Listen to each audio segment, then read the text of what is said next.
What's up, everybody, and welcome into another edition of the Britt and Chad Show. I'm Chad Anderson. I'm Brittany Anderson. Thanks for being here and spending some of your time with us and listening to us ramble for the next 20, 30, 40 minutes, although I will warn you this is a soapbox topic for me. So if it goes long, then it's Brittany's fault because she picked the topic today.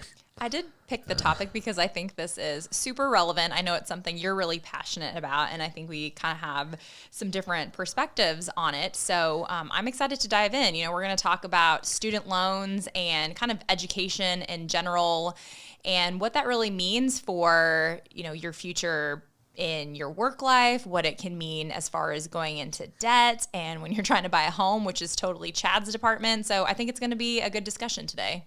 Yeah, I mean, this is one I'm extremely passionate about. So, I mean, you kind of tell me where you want to start because I can almost go a billion directions here. So I've got a lot of thoughts on this, but yeah, where do you want to start? Yeah, so when I was really thinking about this last night, and you know, when I was growing up, especially because my dad was a first-generation American, you know, his whole family came from Mexico. He was the only one born here. And he ended up getting a job as a pipe fitter when he was 17 and worked for the same company for his entire life until he retired in his mid-50s. And you know, he always wanted more for us. I think he always really wanted the opportunity to go to college, and it just never worked out because, you know, he was working and then met my mom and they started having kids, and he had the, you know, responsibility of bringing in money and supporting his family. So for us, it was drilled into us from a very young age. Like, you will, you know, get good grades in school. You're going to work your butt off. You're going to go to college, and education is your, you know, key to the world, right? It's your way to success. And I definitely think for our parents' generation, that is true. But I think you and I can agree, and hopefully the listeners as well, that that's not necessarily the case these days, right? Nope. So, I mean, a lot of people go and get some kind of a degree in college. And I mean, I think so many people choose things like psychology and sociology and then never really pursue those fields, right? They go into something completely different. And, you know, for a long time, it was thought that, or it was encouraged to have a college degree just so you can get some of those higher paying jobs. But I definitely don't think that is the case anymore. I mean, what are your thoughts there? Well, I don't know. I don't want to sound all negative about it because there are certain times and reasons and whatnot to go and get the higher education and to spend money and to invest and all these things. But I'm like borderline these days, present day, thinking it's almost a scam. Like that's where I am, to be honest with you, on some of this stuff. I mean, you go and you pay in-state tuition versus out-of-state tuition, you know, public school, private school, community college, AP classes in high school, all these different options, right? And my whole thing is I think the education system in America just sucks to begin with because if you ever like watch me on social media or see the graphics we post or the different content we put out, a lot of it has to do with why are people not being educated on mortgages, checking accounts, savings accounts, investing, like all these different things, life insurance. I mean, just basic fundamentals that you have to know when you're an adult. And they're not even brought up, or maybe they're brought up, but they're not, you know, you don't expand on the topic. That's not like a required class that you have to take in order to graduate high school, which it really should be. No, but I know what happens when you mix potassium with, you know, hydrogen. I really don't. I really don't. But I'm told I'm supposed to know. I'm supposed to know how to balance a chemistry equation. You know, like who cares? I mean, literally, who cares? Well, I mean, if you go into medicine or chemistry, fine, but that's not the point. Like, true. For the general person, who cares? Who gives a damn? Like, who cares? It doesn't matter. It just doesn't. It doesn't matter. I have no idea. Today, I'm 37. I have no idea. I can tell you, like, the first element on the periodic table is hydrogen. I think The second one is helium, I think. And that's it. And I know potassium is K. And magnesium's Ma. Like, I could throw a few random ones out there for you. Magnesium Mg. Could be, yeah. Yeah, I'm pretty sure it's Mg. See, I don't even but know anyway. that one. But the whole point is we don't know this stuff. We don't care to know this stuff unless your specialty is going to be in that field. And so the fact that we don't educate people on basic life fundamentals, like, you want to know why we have a class problem in the United States, is because you have simply people who can figure out and understand how to work the system.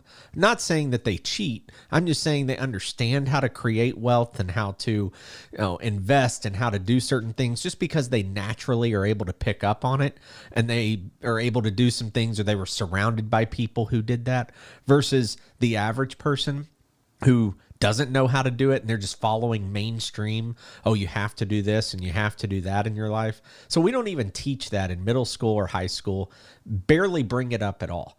But again, they want you to know, they want you to recite the preamble to the Constitution. Like, you have to memorize that, but you don't understand how to balance a checkbook. And so, of course, you don't balance checkbooks anymore, but you get the point. So, when it comes to the college thing, this is another example. So I'm big on the whole, why are certain basic fundamentals? Filing your taxes. How is that not a course? Our tax code, I don't know other countries, but if it's not the most complicated in the entire globe, it's up there. It has to be. If it's more complicated somewhere else, their population has to be 3. Because nobody would want to live there. It's just awful. I think the IRS, last I checked, this isn't 100% accurate. It's more hearsay. But don't they have like 300,000 employees or something crazy? It's a lot. They employ an entire city. And like, why? Why does it have to be so complicated to just collect taxes?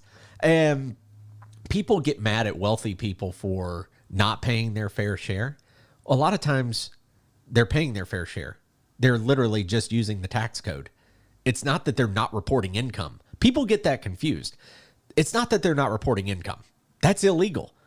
They are taking the rules and they are using the rules to their advantage because they understand the rules. You know why other people don't understand the rules? Because they were never taught.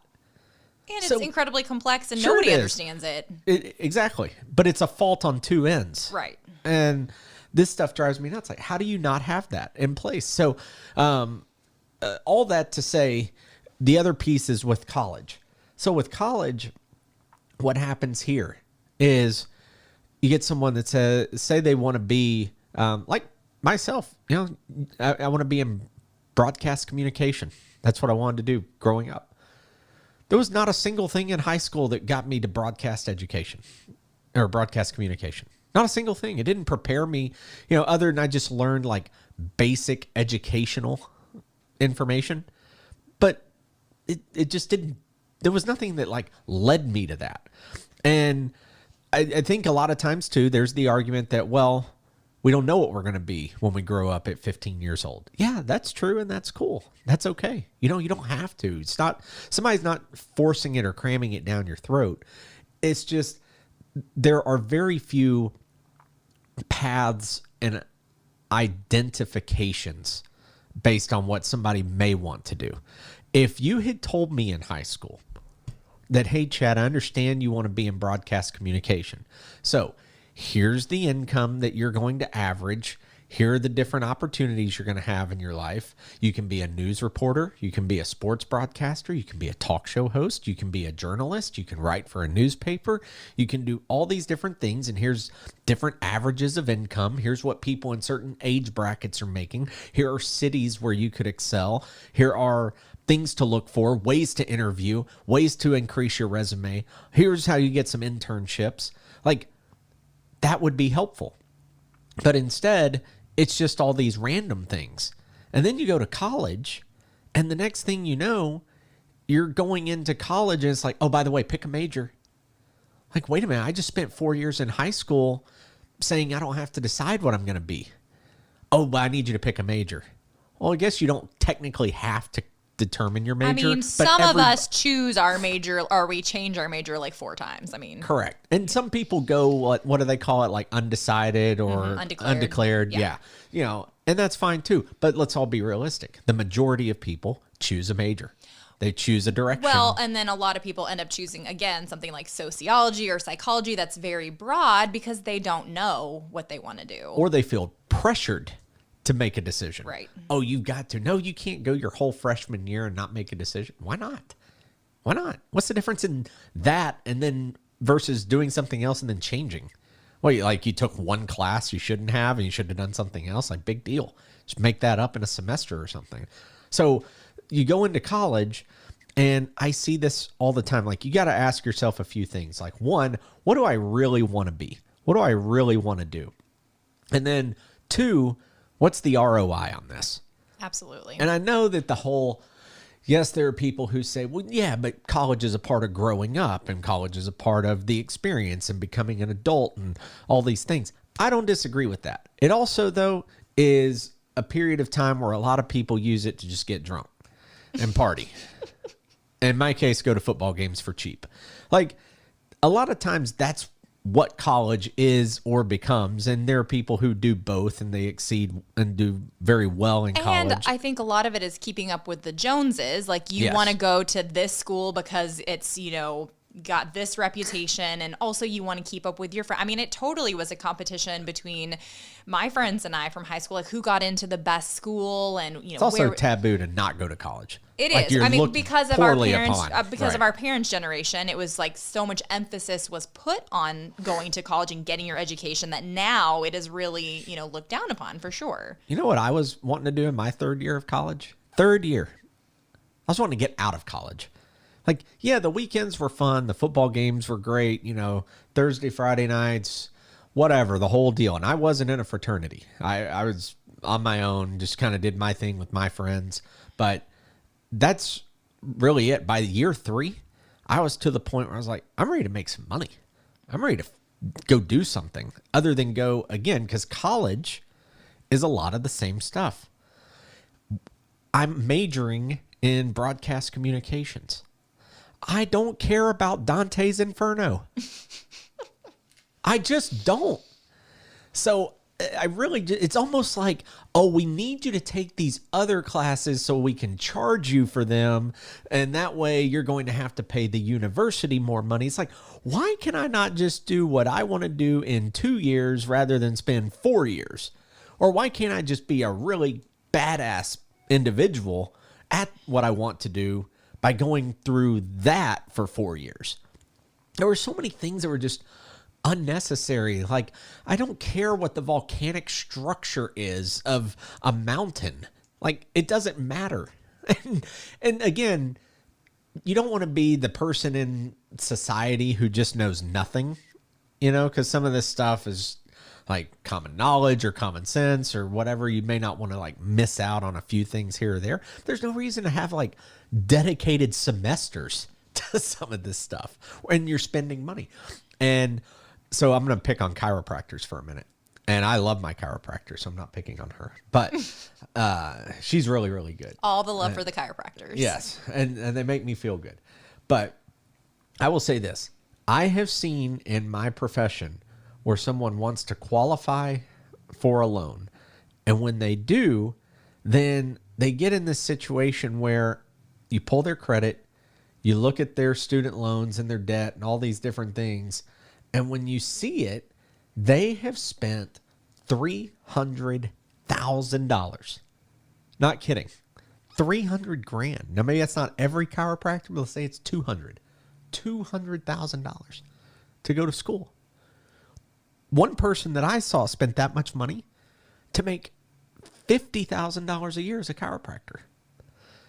That means if they had tax-free income and did nothing else, literally didn't go out to eat, didn't pay bills, didn't have a mortgage, didn't own a car or have a car payment, didn't pay for a cell phone, never did anything. They just walked to work, didn't eat, and walked home every day for 6 years. They could be debt-free for 6 years. So, yeah, I just have a huge problem with the way it's set up. and the fact that we don't teach people basic human fundamentals or life fundamentals is what I call them in middle school and high school. Then we talk about how you got plenty of time to decide what you want to be. And yes, that's true. But then we start forcing people into higher education and declaring for a major. And if you don't want to go to college, then you are kind of looked down upon, like you're dumb or stupid, or you're going to be a failure, or you're going to be the low life of society. Well, and let's be honest, colleges are excellent marketers these days. Like, so you get through your undergrad and then, but you've got to go to grad school now, right? And I think that's where a lot of the debt gets racked up. And that certainly was the case for me. I got my undergrad pretty much paid for because I was a student athlete. I actually decided to go to nursing school a little bit later. So I took a 5th year, which was paid for, luckily. But of course, like, I started out as a biology major, and I think I moved to like athletic training and then was an anthropology major, and then realized I need to be able to make money when I graduate. So nursing seems like a good practical option. It wasn't necessarily what I was really excited to do. I'm super grateful that I, ultimately chose that path, but it definitely wasn't what I was expecting. And then, I graduated with basically no debt. And then, decided I really wanted to pursue a master's and become a nurse practitioner. And that was really where, like, all of my student loan debt accumulated.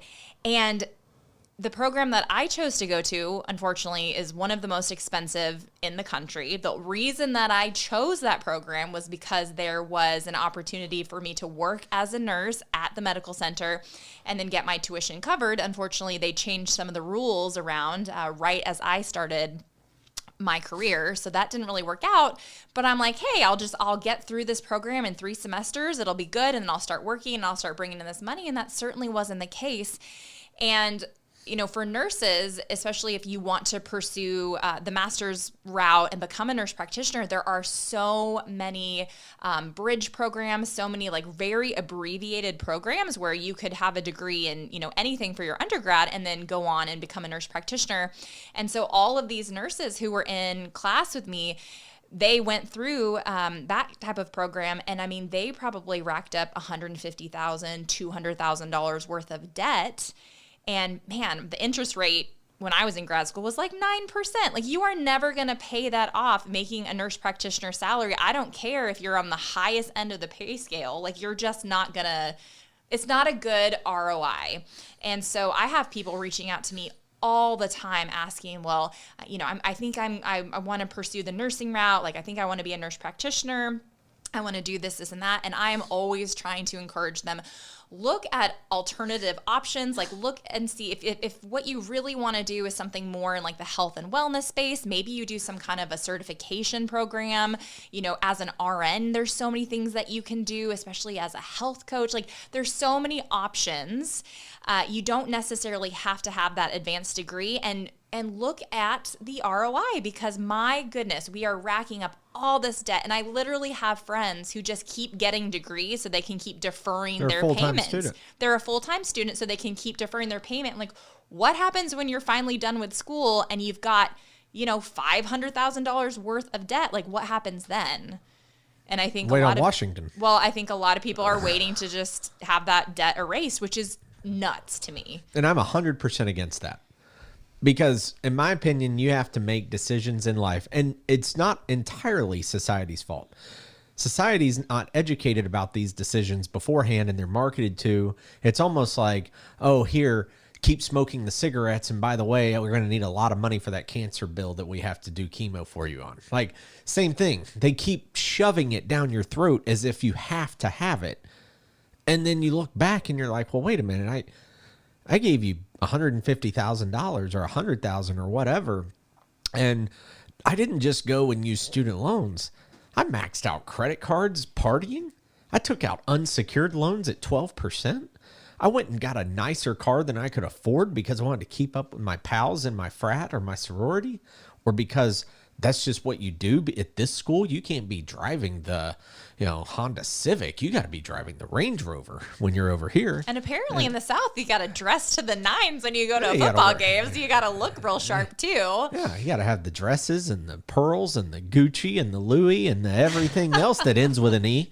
And it's just dumb. But so back to the point, though, is that people aren't educated or presented these kinds of cause and effect. That's all this is. It is the simple cause and effect in the world. You do this, and then this is either the reward or the consequence. So when that happens, and then as a whole, people get too far in debt, it's like, no. I don't understand why you all of a sudden shouldn't have to pay your taxes, or I'm sorry, not your taxes, your student loan debt, just because you made a bad decision. You didn't make research. You didn't double check what it would cost. But at the same time, work. we are sold this we're conditioned Correct. with this story. I got all that. You're sold the story. But that's not an excuse for a bailout. It's not an excuse. I'm just saying from the time we're pretty young. I mean, we started talking about college when I was in elementary school. Look, here's the thing. I didn't get bailed out when the bank came to me and foreclosed and then forced me into bankruptcy. I didn't get bailed out. Okay? I was embarrassed. I was crying sometimes. I was sitting here making payments, wondering if I'm ever going to get out of this. How am I going to climb out of this mountain of debt? So you have to go through all that and the shame and the hide it from everybody because you don't want anybody to know because they'll look at you differently. Like, I had to do all that. I had to do that. I had to do that because I made poor decisions in 2007, 8, 9, 10 in that range. I didn't get bailed out. I didn't get to go to the bank and be like, oh, here, just kidding. Just kidding. You guys take this one. Like, that didn't work for me. So I had to file bankruptcy. So student loans, though, you can't file bankruptcy. But I also didn't have student loans. I was fortunate. But my point is on the housing side, I didn't get bailed out. So I just don't understand why it's okay where we bail people out here. Because you're getting pushed a similar narrative in every aspect of life. Buy these shoes, buy these clothes, buy these houses, flip these houses, buy a beach house, buy this car, do all these things. But people then just don't always want to take the responsibility of if you make a poor decision. I agree. That's what bothers but don't you think that student loan debt is a little more acceptable because not everybody goes through a foreclosure, right? But it seems like almost everybody's got student loan debt, so it's almost like this. It's not as taboo, almost. Yeah, but if you're borrowing $100,000 and you look at it and you go 9%, $100,000, what am I going to make when I get this degree? Oh, entry level position, $40,000. Oh, but it's okay. I can repay this over 30 years. You have 2 mortgages for 30 years. That's what you have. Yeah. 100,000, like not today. But 100,000, even when I was in school, 100,000 was another mortgage. Absolutely. That was a first-time home buyer's mortgage. Yeah. So today, if you're going $200,000, $250,000, $300,000 in debt to go to school, that's a mortgage. You're signing up for 2 mortgages for 30 years. That's what you're doing. And I'm sorry, and that's why I say it's not necessarily everyone's immediate fault. And that's where the education system fails people. It's almost like they're in cahoots because high school should present this to you and show you, hey, if you want to be a physician's assistant, this is the degree you got to get. This is how long it's going to take. This is how much it's going to cost you on average, but you're going to want to check every single school and their options and the student loan options. This is going to be your entry level position, and this is the opportunity for pay increases over your first 5 to 10 years based on today's data. You make the decision now of if that's okay. But we don't do that. We don't do that. Instead, we got everybody smiling with white teeth and a beer, talking about how great it's going to be. And the football. Yeah, how great and it's going to all be. the football. And how you should do this, and how it's amazing, and how this is what's going to happen, and this is how cool you're going to be, and how smart you're going to be. And it's just, it's all a hoax. There's just no reason you should have to go learn about, freaking Shakespeare when you're trying to do surgery on people. Like, Well.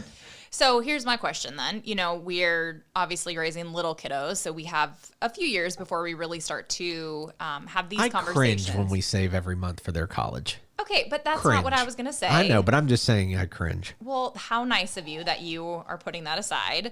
They're not going to party. I'm going to ask them what they want to do. And if they say something like that doesn't require a college degree or sales or something, Good like, Lord. No. Okay, so what I'm trying to get at is how do you want to approach that conversation with the kids? Because to me, I really want to encourage them to have a skill. Like it kills me that we are not pushing or presenting the option of more like vocational skills to people. I mean, we need electricians, we need plumbers, like having a skill is amazing. Being a freaking photographer is amazing. First of all, that's an amazing gift. Yep. So cool. And you can make could do that. Yeah, and you can make a great living. So I'm just curious, like I know we don't have that conversation coming up for a little while. Long while. But have you thought about how you want to approach that with the kids? Well, yeah, I would approach it like I would with anybody who sat down and wanted to talk about it. I would say first, decide what you're passionate about. That's number one. Yeah. Decide what you're passionate about. That's what I was. I was passionate about, and that's where I'm annoyed by all this. Okay. So I was passionate about radio and television and sports broadcasting. That was my thing. So what I didn't realize and what nobody taught me is you get into school and you start taking these classes and it starts costing more and more and more money. And then you realize, wait a minute, how much did you say you make being like the sports anchor? And just say Birmingham. Don't even say like Nashville or Atlanta or Houston or something. Just like average market Birmingham. How much do you get being the sports director there? Oh, okay. How much do you get being a talk show host in Birmingham on the radio? Oh, and you don't get paid just to talk. You actually, in addition to that, have to go sell advertising. So it's like you got to do both. And you start doing these things. And in my head, I'm going, wow, this kind of sucks. Yeah. And for me and how I'm wired, though, is I'm super ambitious. And my goal was to create a nice lifestyle for myself while having fun. Like I wanted it to be a balance because in my opinion, my happiness, this isn't for everyone. My happiness is doing something that I do like to do and also making good money. What I don't consider happiness that others do, and that's okay, is doing something they love and getting paid poorly or doing something they hate and getting paid handsomely. So I'm more in the middle, and I think everybody is more in the middle to some degree. You got to find that balance. So I say first, figure out what you're passionate about. Once you do that, go like down the deepest rabbit hole you got on research. How much is it going to cost to go to school? What are you going to get out of that? How is it going to lead to opportunities? What's it going to do for you 5 years from now when you're leaving school? How much is that going to pay? How quickly can you advance? Like all those different things. Okay. That to me is how you do it and break it down because it's real simple. You start with your passion. And then if it works out, great. And then if you research it and it's not it, then you take a step back and you go, okay, what else are possibilities for me? Or how can I use my passion in a different way? Or do I even have to go to college? Like, I didn't have to go you don't have to go to talk. Like, to get paid to talk, you don't have to go to college. So that was the thing. But you kind of think, oh, I have to make these connections. I have to do this resume. I have to do all this stuff. That was literally never even a thought that entered my mind because I think my parents would have just died if I did not. Like, that was like the thing. It was like dad's dream, really important to my mom. You know, they really wanted that for me. So it wasn't even ever a thought that crossed my mind. Yeah. What do you think about after high school taking a year off, like a gap year? Yeah, that's okay. That's okay. I don't take a year off and sit on the couch, or in our kids' case, watch iPad. Don't do that. Well, God, by that it'll probably be something else. It'll probably be they'll implanted. be in the metaverse. Yeah. Yeah. They better not be in the metaverse. No, they'll be in the metaverse. No. They'll be on the couch, but in the metaverse. Yeah, I'm cool with that. I'm cool with whatever you want to do, as long as it's something that is constructive and that you're building towards and there's a plan. Like if Nash, Gray, or Locke came up at 18 and said, hey, finished high school, I want to try to open this business. You know, you saved over the course of my life $30,000 for me to go to college, you know, and cover as much as you could, which by that time, 30,000 will be nothing. But let's just say, you know, you saved that. Here's my business plan. Here's what I want to do. Here's why I think it could work or be successful. Can I take a year and take 10,000 of that and go try to open this and start this or invest in this? Like all day. If there's a plan, so basically their like high school capstone project is going to be something along those lines, I think. Because who knows, maybe we'll still be doing some version of a homeschool situation by that point. And then we have keep going, but before we leave, I got one other topic. Oh, okay. Yeah. Well, I just think, you know, with the opportunity to have more control over their education, since we've chosen a more alternative model, which is another podcast episode in and of itself, you know, we can spend time educating the kids about these topics that we feel are really, I mean, I completely agree with you. I feel so, I feel so overwhelmed when you start talking about all of these things, because that's not something that I learned about. I mean, my parents my dad was not super financially savvy. My mom really is, but I still feel really in the dark on a lot of that stuff. And so you've taught me a lot, but I would love our kids to go out into the world feeling really empowered and educated on those topics, and I want to build that into their education. Yeah, for sure. They're going to get what they should get that they don't get in school. And get ready, boys. Yeah, we will have Saturday school. Mom will probably be right next to them trying to take notes too. You'll be like Buddy the Elf sitting in the tiny desk. Yeah. We will 100% be having those courses before, after, or weekend, sometime every single day or week. There's no reason not to. Like, it drives me nuts. It's so obvious. But the other problem is all the red tape and government crap and bureaucracy you got to go through to try to do anything. You know, if you want to get something into schools, you know how many like votes and approvals and all this stuff? Well, totally. But I think that, you know, one thing that definitely came out of COVID is there are like parents' eyes were open to, okay, I can choose a different option, you know, whether that is homeschooling or like we've chosen a homeschool tutorial or private school or whatever, because they've realized that the public school system is really failing in a lot of ways and is not supporting our kids in the way that they need. It's not supporting families and parents in the way that we really need. And if we want to have more control over what our kids are learning, then we probably need to look for alternative options until the system is ready to change. Yeah, parents used to, I think, maybe have a fear of giving the school board or the school systems a middle finger. Not so much Not anymore. After COVID. Nope. There's a lot of reasons they gave them middle fingers over the last 2 years. And teachers too. Teachers are tired of it. Yep. Yeah. They're tired of, you know, one thing that, too, and I won't go deep on this one because I want to go to the other topic before we finish, is, you know, what's being taught and the topics that are now trying to be pushed into school. That's what's amazing to me. We're trying to shove certain content into people's throats, yet we're leaving out things that are truly going to benefit them, whether you're white, black, gay, straight, trans, not, identify he, her, them, they, whatever all those things are. And that's not to be derogatory. That's to be like, I don't know what they are. Just like that, all these classifications, right? And we're focused on stuff like that versus just helping society as a whole, helping everyone get better educated. It's just distraction. It's just distraction. Yes. And so it drives me nuts.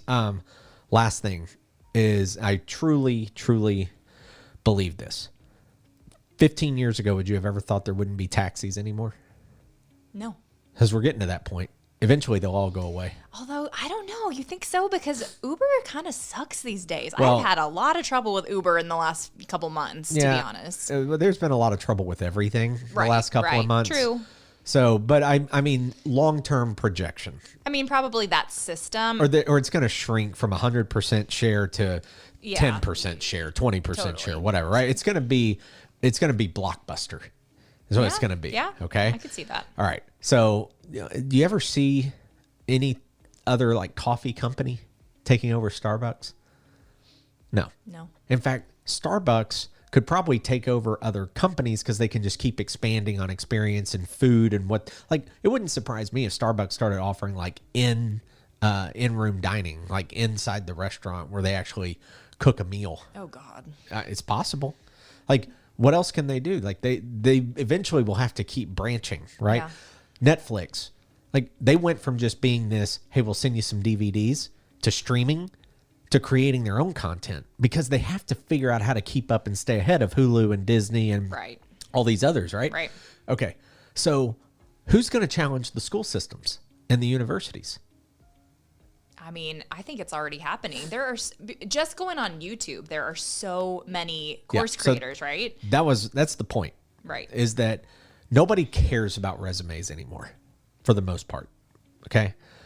People don't like, you can find your work history on LinkedIn. If you're on LinkedIn. Some of us are But not. think about this. You turn in a resume and it's like, give me 3 references, but you get to pick the reference. How dumb is that? You think you're going to put somebody on there that's going to be like, oh, they suck. You better not hire this person. Obviously not. No, that's why they're so stupid. That's why they're dumb. Like it's self-stated income. It's just like the mortgage crash. It's like you're just stating whatever you want to state. You know, they call up somebody or they look at it and they're like, okay, prove to me you worked here. Here I worked here. They're like, oh, and you were number 1 in the class. Yeah, yeah, I was. Okay. It says who? Well, it says me. Like, but that's kind of it these days. Like, resumes are more and more moot. People are more looking for actual, going back to the university stuff. What I meant to say and start with is YouTube, Google, Apple, Amazon. That's going to be your universities. They will try to disrupt it. I truly believe it. I don't have anything that says they will, but I would bet in 10 years you have that. Because if you're an employer, and my whole point about this with resumes and whatnot was where I was going with this. If you're an employer, okay, do you really care if you have a graduate degree from the University of Alabama or a certificate from YouTube University that says so-and-so completed 150 hours of our coursework online and 20 hours of on-site learning in San Francisco or at a regional location or hub, and they passed with whatever grading system they choose. They don't have to choose A through F. It'd probably offend somebody anyway, so they wouldn't. But if they just said, yeah, this person passed, we certify that they are whatever you want to call it, an expert or, certified to do this in this field. You think employers wouldn't take that? I mean, I think as long as you can demonstrate your skills, I don't think. But why? What's the difference in going to Alabama? And then Alabama says, yeah, they're certified to do this. Well, employers are still asking you to demonstrate your skills. Like if they're hiring you to do social media, they're going to look at your social media content history and see what you've actually produced. Yeah, correct. Provide an example. Right. But not every job can be an example. No. True. Something tangible you can provide. True. So that's my whole point is though, do you really think industries, businesses are going to be like, oh no, I really need the community college degree. We don't like the YouTube degree. Apple University, Google University, Amazon University. Mark Cuban has started healthcare, right? Like prescriptions or medicine or online pharmacy or whatever. I mean, that's going to get disrupted. All that technology is going to disrupt healthcare. It's going to disrupt education. I mean, it's here. My thing is just for people saving for the future and thinking about college and their kids and where they're going to go and what they're going to do and all these things. I just mean by the time Nash, Gray, and Locke are going to college, one of the college options is going to be YouTube University. Schools already have it to where you can take their classes online. You never set foot on the campus and you get a certificate. Why won't YouTube do the same thing? Yeah. They'll do the same thing. You're going to have the fighting keyboards. Oh my God. Playing basketball. No, you will not. Okay. That's going to be the thing is, how do you, there is something to be said about that college environment, which is why I chose to leave California. Not that California doesn't have, college towns. California. But anyway, I chose to go to Indiana because I loved the small town college feel and the sports and, all of that. Like, what do you think is going to happen there? Or do you think that the cost of education at those schools is just going to come down so much because there's going to be so much competition? Well, when they're challenged, they have to make a decision. And it's either pivot and come up with a reason why you should still physically come here, or drop your prices. Yeah. Or offer the online situation that competes and just say, hey, if you do this online, it's obviously cheaper for us, so we're just going to let you do online, and that competes with YouTube. If you want the physical experience, you keep coming here, and this is what it's going to cost but the catch there is it's still going to have to be, well, what else do we get other than we're just physically there? Like, well, I could just move to that town, live in an apartment off campus, and log in virtually. Oh, that's a good point, yeah. So there's got to be again, I don't know. Not everybody does that well. I hate online classes. Like, I like being next to someone in class and feeling that in-person energy. I don't know. That's just... I'm just saying... not for the amount of money that it costs me, but, Well, correct. Yeah. How many of you would be like, yeah, I'd love to save $80,000 over my tuition by just doing everything from home? Yeah. Yeah. Or creating pods. Man, you could just get together with just a bunch be of an influencer, right? right? Get together with a bunch of your classmates and do your online coursework together. Yeah. And then you're also, again, though, I still think you start talking about specialized fields and where you want to go. Yeah. And then YouTube or Apple or Amazon, whoever's doing this university, maybe it's a new entity, but they're going to be able to do it faster. Yeah. You're going to be able to graduate faster. You're going to spend less money.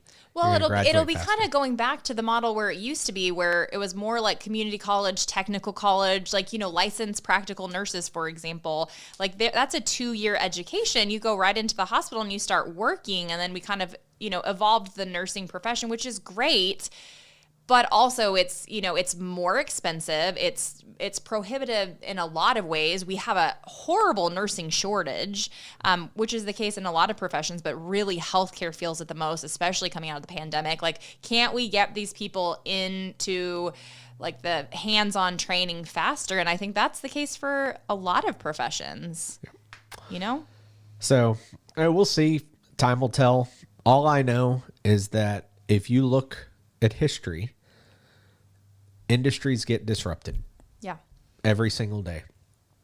Mortgages are being disrupted because of technology and the ability to have data and documents and information at your fingertips. Real estate is being disrupted because people are buying homes through FaceTime. They are selling their homes to what's called an iBuyer, like OfferPad. What was the other one? I forgot the other one, but where they come in and give you cash and give you 3 months to move out, and it's seamless and a little more transition, but there are always going to be bumps through that path as well. So that's why, realtors are fighting back and coming up with new ways to be creative and add value and using examples. So all industries, coffee got disrupted, Starbucks, Netflix blew everything up. Apple and Samsung are the only 2 phones out there. Yeah. I know what you're saying. Yeah, there are other phones. Yeah, but how many times you see anybody walking around with a Google Pixel? It's not often. I don't know if I've ever seen one in person. And how many billions of dollars of cash does Google have? Yeah. And they can't even crack that one. So industries get disrupted. If you think that healthcare, with what Mark Cuban's doing with drugs and prescriptions, education, if you think all those are not going to get disrupted, think about it. If you're Jeff Bezos right now, look at Elon Musk. I mean, he's going to be the world's first trillionaire, they project, and he's just sitting here building electric everything. Yeah, and he's disrupting all of it. He's forcing Ford. Okay, Henry Ford's baby is now having to do electric everything. Yeah. To keep up. Yeah. Right. Because Tesla disrupted everything. So I just mean when you step back and look, it's going to change. Unfortunately, you're just burying your head in the sand if you think it won't. But all of this will change. It'll be different, and you better adjust and pivot quickly because it just shows everything has changed. Everything will get disrupted, so just be prepared for it. Yeah. I think I want to end on the note of, I think especially for a lot of the women that I talk to, there is this sense like, I'm not enough. I need more education. I need this. I need that before I'm ready to, help people in the way that I want to. I think a lot of the accruing of the student loan debt comes from that place, which is beautiful. Like, I get that, but that's procrastination, that you need to just show up and hold space for people. Chad's probably rolling his eyes, but so much of what I do as a healthcare provider is hold space for patients to tell their stories. And I certainly don't have all the answers. I am constantly trying to increase my knowledge, but I'm definitely these days trying to do it in a more economical way rather. And there is so much free information out there because of all of this technology. So don't be so quick to enroll in a freaking college course that's going to cost you thousands of dollars when you can go to YouTube and learn from amazing practitioners who are putting all this information out there. There's so many resources. So I just encourage you to go more that route before you sink more money into your student loan debt and just make things harder on yourself overall. 100%. So I want to create this podcast into an NFT and then bring it back in 10 years. I don't know what that means. I'm going to NFT this podcast, make an NFT because that's the thing. Chad's going to have to do an NFT podcast, you guys, because I seriously, every time he starts talking about it, like I feel my eyeballs just rolling back in my head and my brain just goes fuzzy. So we'll have to dive into that another day. You want to talk about disruption? No, not now. NFT. NFT and metaverse. Again, I know you don't like it, metaverse side. But like it or not, it's coming. Education, like it or not. And you'll find me Google's on a compound in the middle coming. of the forest somewhere. She's going to have tinfoil on her head. I am. It's not coming from this brain. All right, guys. I hope you enjoyed the soapbox and at least gave you some new perspectives and ideas and just maybe new thoughts or paths to begin thinking of with everything concerning student loans, life financials, all the basics, things we should be doing, possible disruptions coming down the road. And definitely let us know your questions and your thoughts because we are still navigating all this for ourselves and learning, and especially as parents, these are things that we are trying to figure out for our family. So we'd love to hear from you and get your perspective as well. Absolutely. You can still email us. We have had a few of those. The Britt and Chad Show at gmail.com. And then, of course, if you would please subscribe, like, download, share, I don't know, whatever else you do, Apple, Spotify, YouTube, all the things. And of course, follow us mainly on Instagram, I think is where we're probably the most active as far as together. Yeah, definitely. So check us out there. What's yours? Mine's Beyond the Loan. At Britt E. Anderson. Yeah, Britt E. Not Brittany. Britt E. Anderson. So, all right. Have a great one, guys. And we'll talk to you on the next episode. Take care.